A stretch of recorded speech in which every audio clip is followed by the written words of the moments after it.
목요일입니다. 우리는 매주마다 믿음 이야기를 나눕니다. 우리가 믿음을 이야기하는데 믿음이라고 하는 것이 굉장히 실존적이다, 이 생각을 합니다. 믿음을 갖고 있다는 얘기는 구별됐다는 얘기죠.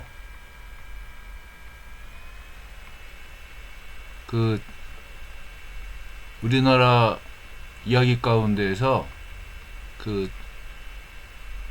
자린고비 이야기가 있죠. 이 사람들은 어떻습니까? 이 돈에 대하여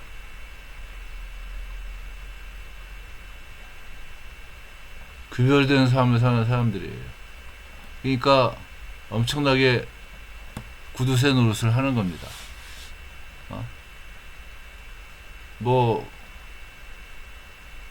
돈이 된다면 뭐든지 할 수 있는 사람들, 또 그것을 지키기 위해서 열심히 무엇을 하든지, 이거는 아껴야지만 돼, 이거는 지켜야지만 돼 하는 생각을 하는 게 뭐냐면은 구별이라고 하는 겁니다.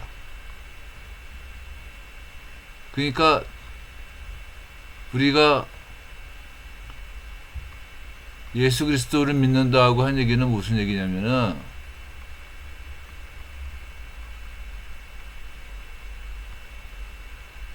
예수님에 대하여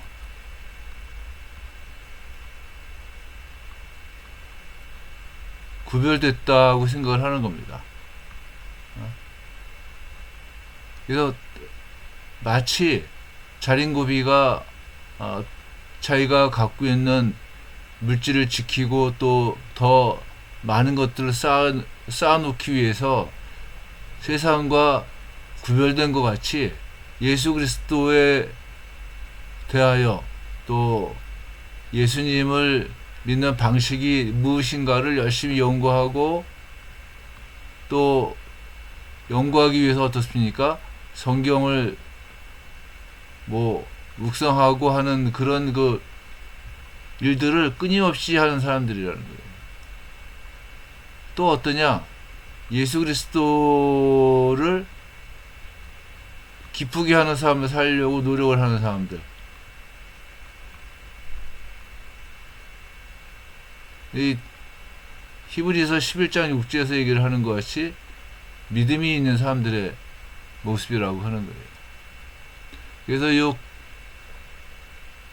믿음이라고 하는 건 뭐냐? 아주 실제적인 문제고, 실제적인 삶의 문제고,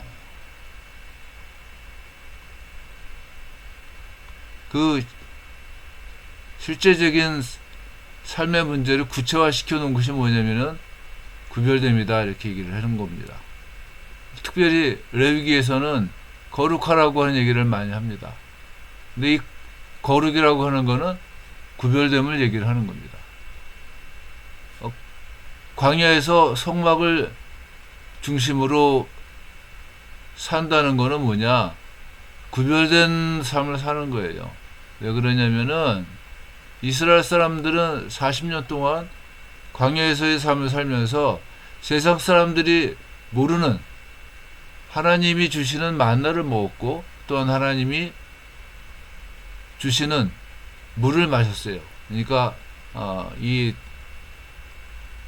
세상 것과는 다른 거를 먹었다는 겁니다. 먹고 마신 거죠.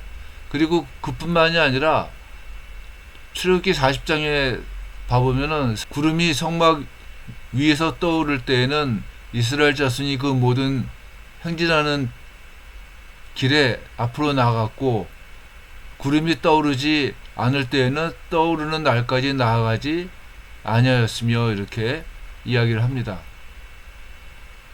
성막 위에서 구름이 떠오르는 그 모습을 보면서 이스라엘 백성들은 나가기도 하고 정착하기도 했다는 거예요. 하나님의 인도하심을 따라서 세상과 구별된 삶을 산 겁니다. 이 하나님의 인도하심을 따라 산다는 얘기가 무슨 얘기겠습니까? 하나님의 지혜로 사는 거예요.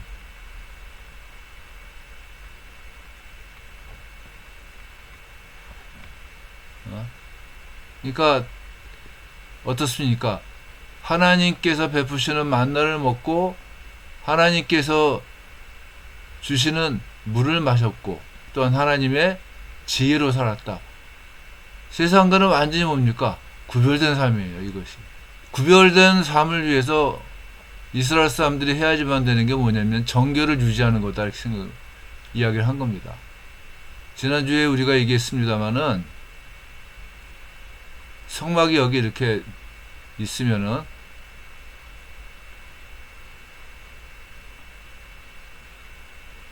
여기는 거룩한 곳이에요. 거룩한 곳.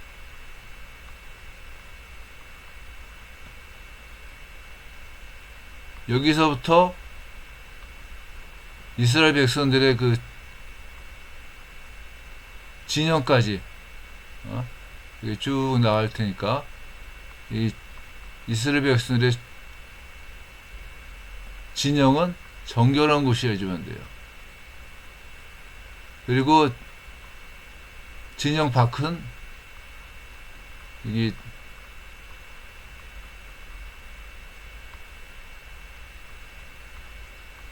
부정한 곳입니다. 그러니까 이스라엘 백성들은 요 정결을 유지하기 위해서 뭐를 해야지만 되느냐? 항상 거룩한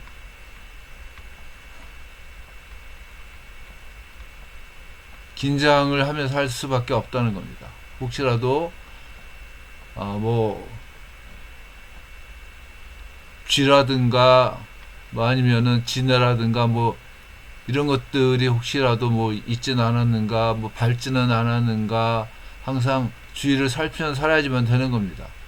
왜 그러냐면은 이 거룩한 곳, 하나님 앞으로 나가기 위해서 필요한 게 뭐냐면은 정결이기 때문에 그렇다는 거예요. 지난주에도 얘기했습니다마는 우리들이 선한 사마리아인의 비유에서 이 제사장과 레위인들은 유대교라고 하는 입장에서 이 제의적 종교를 이 사람들은 뭡니까? 제의적인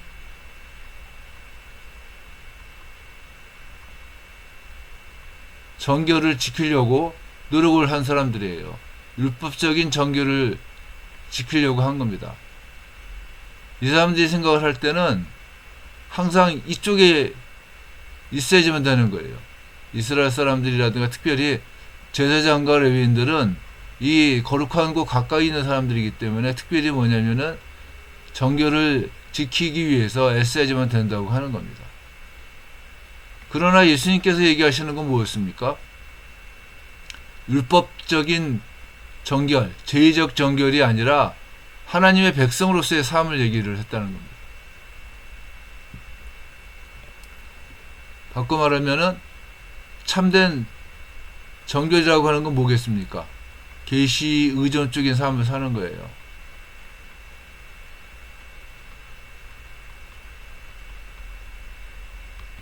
선한 사마리아 사람은 어떻습니까? 원수를 갚지 말며 동포를 원망하지 말며 내 이웃 사랑하기를 내 자신과 같이 사랑하라는 하나님의 말씀을 의존한 사람이다. 이렇게 우리가 평가를 한 겁니다.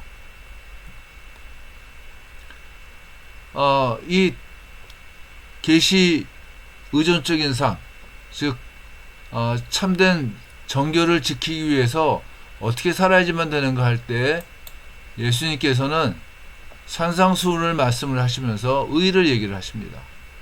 이 의. 그래서 팔복의 중심에 의가 있다는 겁니다. 마태복음 5장부터 7장이 우리들이 산상수훈이라고 보통 얘기를 하는데, 혹은 산상설교 이렇게 얘기를 하죠.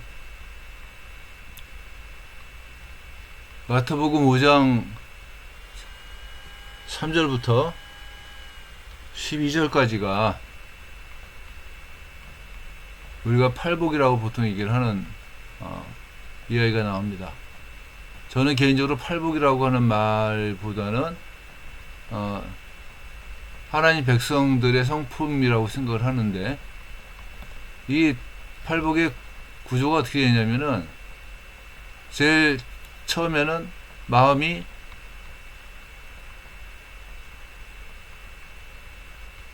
가난한 자, 아니면은 애통하는 자,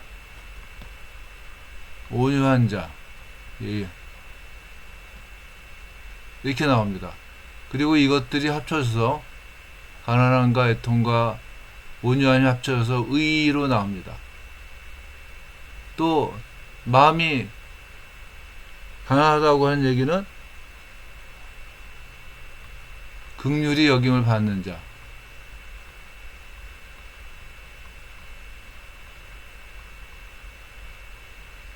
마음이 청결한 자,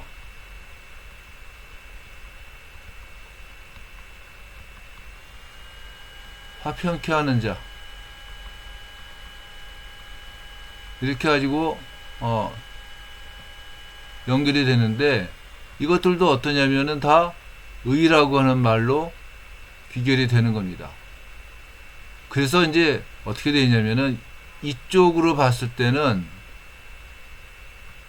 의를 목말라 하는 사람이에요. 굶주린 사람이에요. 이쪽으로 봤을 때는 어떠냐면은, 의로 인해 박해받는 사람이에요. 박해. 고통당하는 사람이에요.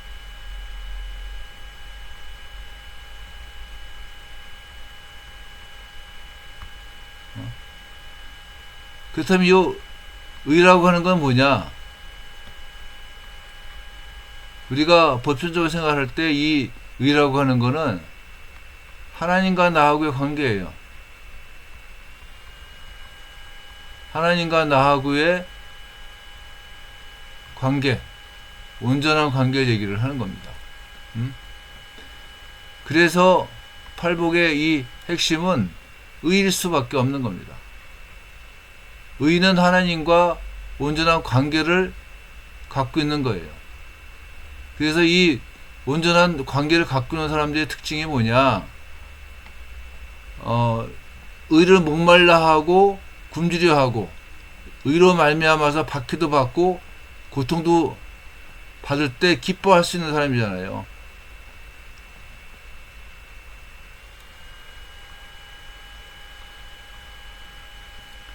이런 사람을 예수님께서는 뭐라고 말씀하셨냐면은, 먼저 그의 나라와 그의 의를 구하는 사람이라고 얘기를 하시는 겁니다. 이게 이 하나님과의 온전한 관계를 갖고 있는 사람이에요.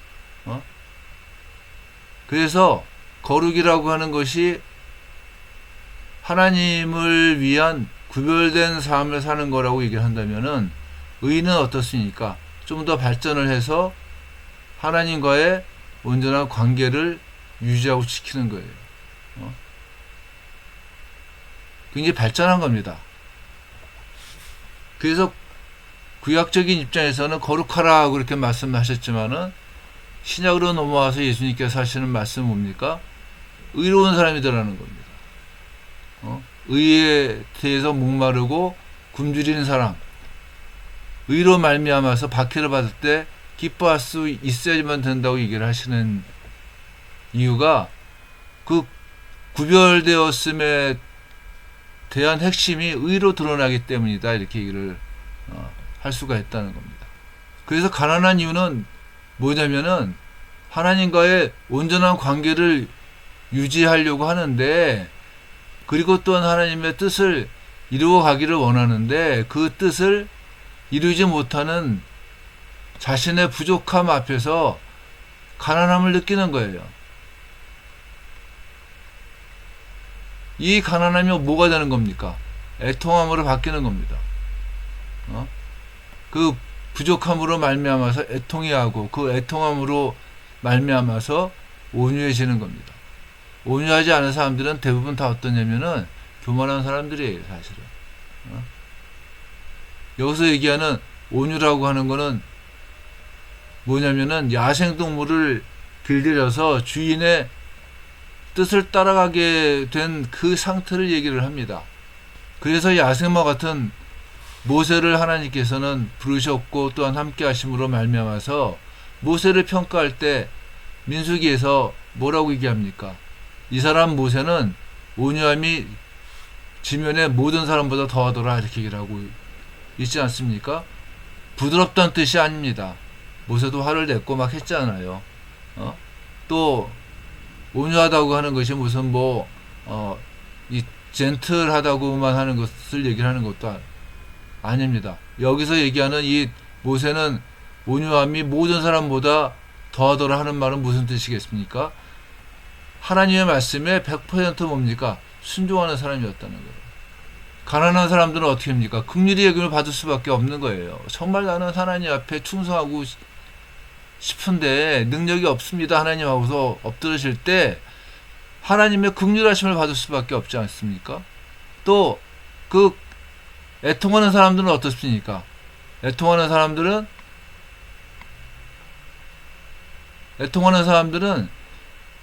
청결한 자가 되는 겁니다.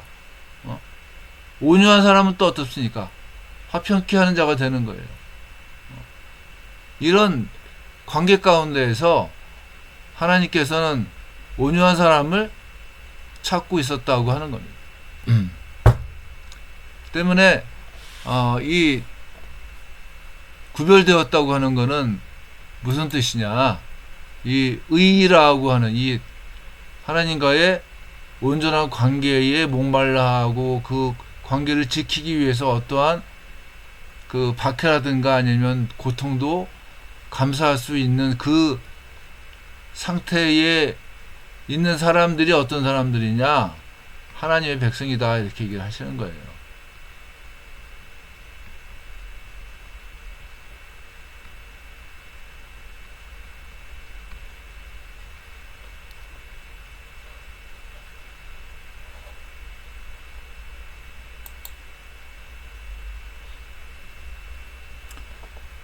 우리는 계속해서 이 하나님과의 온전한 관계를 유지하는 그 삶이 계시 의존적인 삶이라고 얘기를 했습니다.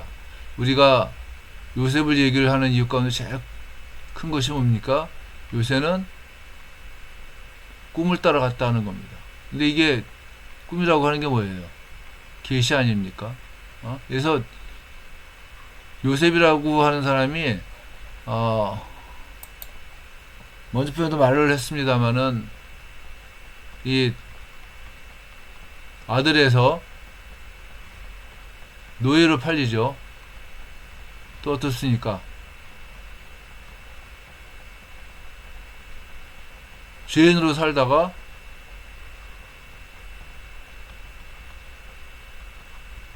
총리가 된 거예요. 이 아들에서부터 노예로 팔리고 죄인이 되고 총리가 된 이러한 뭐예요?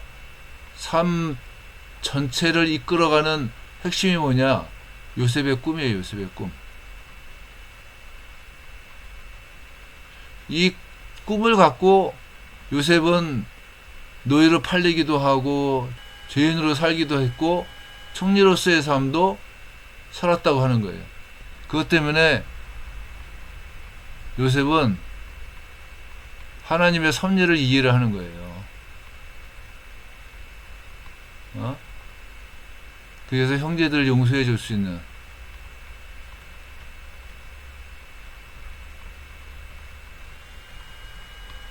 이것이 가능한 거라는 겁니다. 바울도 마찬가지 아닙니까? 바울도 처음에 예수님과 만나고 난 다음에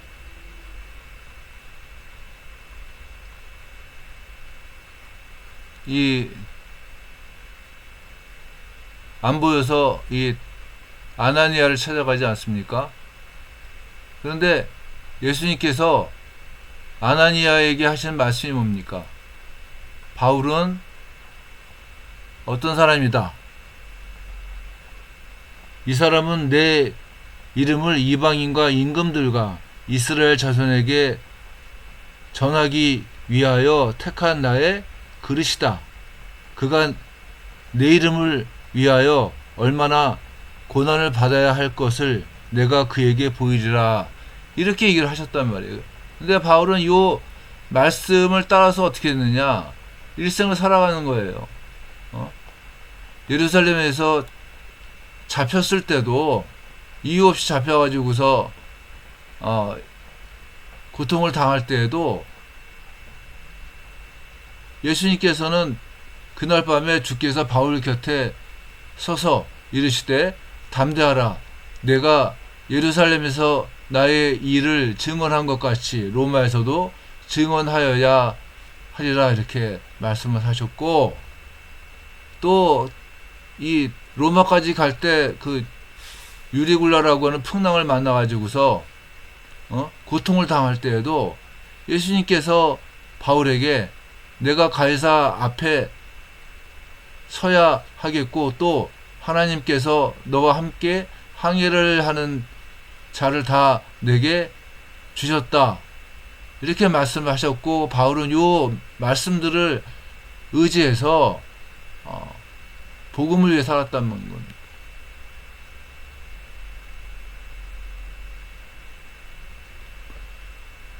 그러니까 이 계시 의존적인 삶을 통해서 구체적으로 뭐가 되느냐?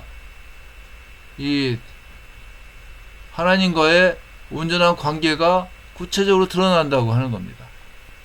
구약시대에는 율법을 따라서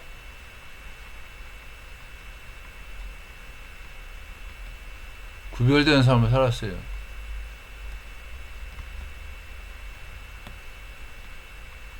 신약시대에는 우리 안에 내주하시는 성령의 음성을 따라서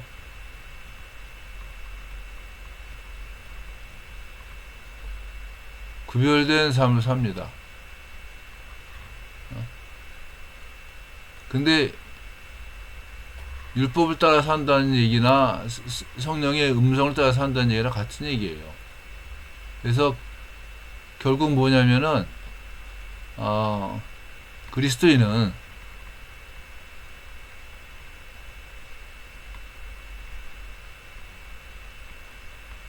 하나님의 말씀을 따라서 하는 것,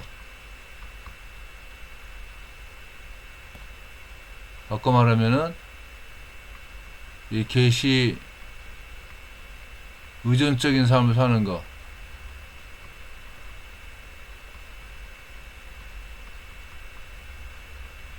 이게 뭐냐? 구별된 삶이다. 이렇게 얘기를 하는 겁니다. 우리는 하나님의 부름을 받아 하나님의 백성이 되었습니다. 그 말은 구약시대나 신약시대나 그리고 오늘날까지도 세상과는 다른 가치와 다른 방식의 삶을 살게 되었다고 하는 말이에요. 이런 삶을 우리는 계시 의존적이라고 얘기하고, 계시 의존적인 삶을 통해서 구별된 삶이 가능하다고 하는 겁니다. 더 나아가서 계시 의존적인 삶은 목자이신 예수님의 음성을 따라가는 삶이다 라고 하는 것을 우리가 지금까지 쭉 얘기를 했습니다.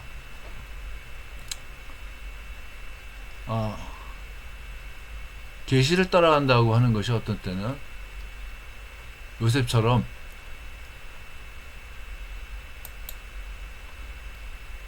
이렇게 한없이 있잖아요. 떨어지는 삶으로만 보일 수도 있어요. 여기서 요셉의 삶을 바라보면은 이해가 가는 겁니다, 사실. 이러한 어려운 단계를 넘었을 때 하나님께서 총리로 만들어 주시는 축복을 주시는 거니까 요셉은 충분히 고난을 당할 수가 있었어. 라고 생각하는 거는 오해라고 하는 거예요, 사실. 그게 오해인 이유는 뭐냐면은, 여기서의 요셉, 여기서의 요셉, 여기서의 요셉은 총리가 될 거를 모르는 상태예요. 그냥 고통당하는 거죠. 힘든 겁니다. 그냥 꿈 하나 믿고서 그냥 버티는 거예요. 이 꿈의 결과도 어떠냐면은 나중에 총리가 된 이후에 나중에 일어나지, 총리라고 하는 건 상상할 수가 없는 겁니다. 죄인으로 옥에 갇혔는데, 나는 총리가 될 거니까 참을 수 있어? 이건 아니잖아요. 죄인으로서 내가 하나님의 백성답게 어떻게 죄인으로 살 것인가의 문제예요, 결국은요.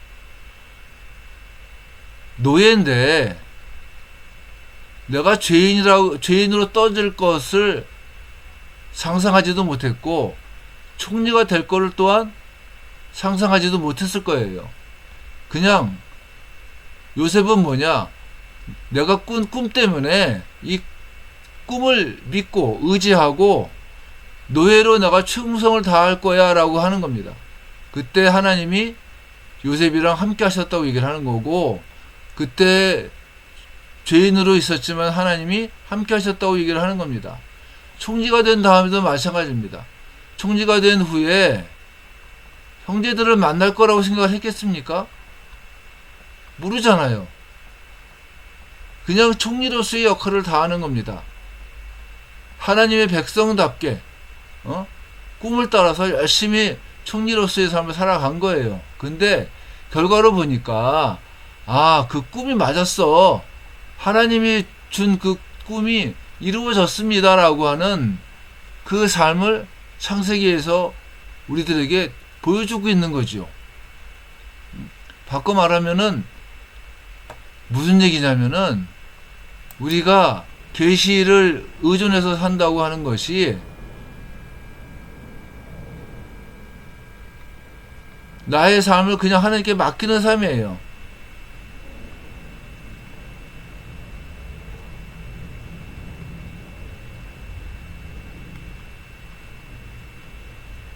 하나님의 인도하심을 매일매일의 삶 가운데에서 의지하며 살아가는 거예요, 그냥.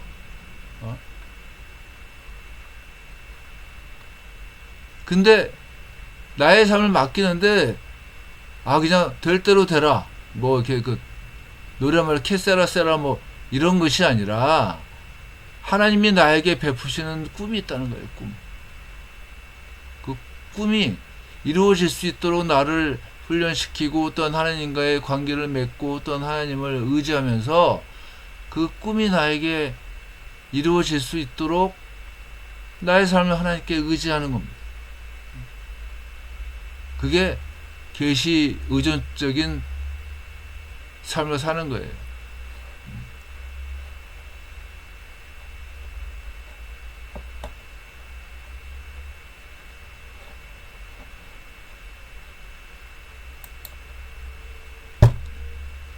우리가 바울 얘기를 했습니다마는,